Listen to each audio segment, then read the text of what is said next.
Fast track mergers are no longer just for small companies or wholly owned subsidiaries. Hello everyone, a very warm welcome to you all. The scope of fast track mergers has been widened and compliance has changed.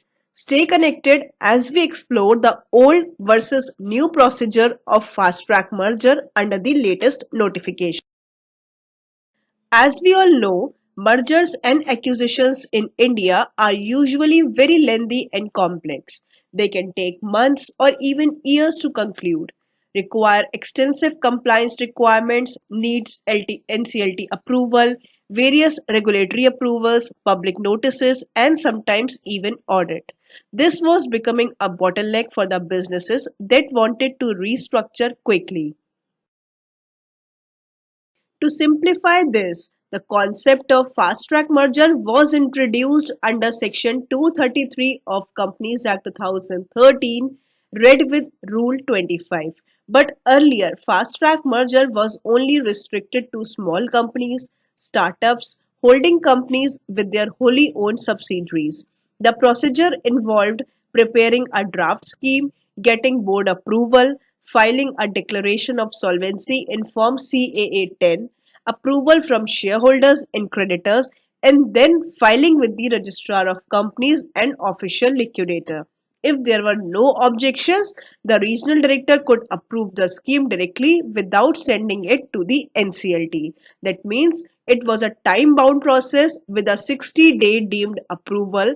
There was no NCLT involvement, no public notices, no special audits, and overall fewer formalities and cost. But as this process was simpler, but only a small group of companies could actually use it. Now, after the amendment notified by MCA on 4th September 2025, the scope has been significantly widened.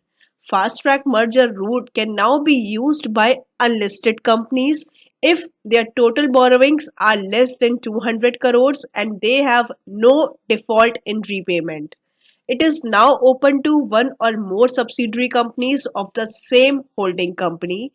It can be used by a holding company and its subsidiary even if not wholly owned. Even a foreign company can merge into its Indian wholly owned subsidiary under the fast track process.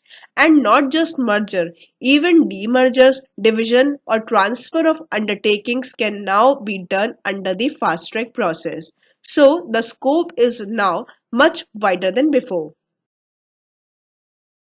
While the scope is widened, the compliance has also been tightened.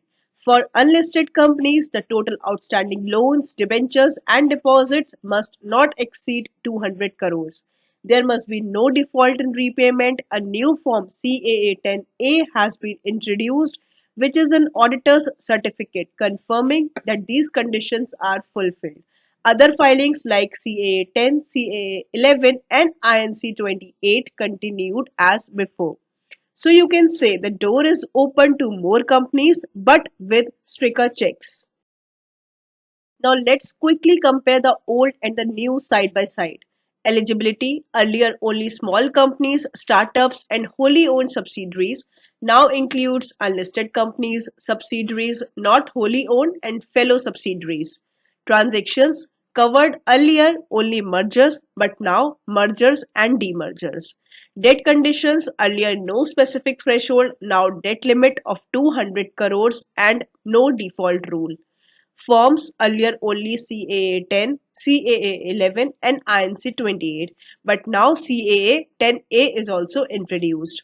Notices: earlier limited scrutiny, now wider applicability means more regulators like SEBI, RBI, or IRDAI, PFRDA, and in case of listed companies, even to the stock exchanges. This ensures that regulated and listed companies cannot bypass their primary regulators while taking the advantage of this faster route. This is how the procedure for the fast track merger has evolved. The fast track route will save time, money, and compliance burden while still protecting the interest of creditors, regulators, and stakeholders. If you found this video helpful, please do not forget to like, share, and subscribe. Do share it with your friends and colleagues to spread awareness about this important update in company law. Thank you so much for watching.